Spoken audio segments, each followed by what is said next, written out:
কোনো সংঘাত নয়, বরং শান্তিপূর্ণ উপায়ে ইরান থেকে ইউরেনিয়াম যুক্তরাষ্ট্রে সরিয়ে আনা হবে।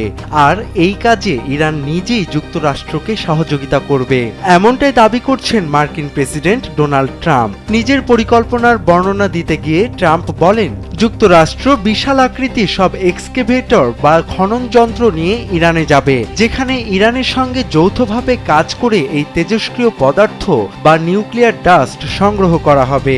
তিনি রসিকতা করে বলেন, এই মেশিনগুলো এত বড় হবে যা সাধারণ মানুষের কল্পনারও বাইরে। গরমে আরাম নিয়ে হবে না হাহুতাশ, ঘুরলে পরে ওয়ালটন ফ্যান বাতাস আর বাতাস। জাতিসংঘের হিসাব অনুযায়ী ইরানের কাছে বর্তমানে 60% পরিশুদ্ধ প্রায় 400 কেজি ইউরেনিয়াম আছে।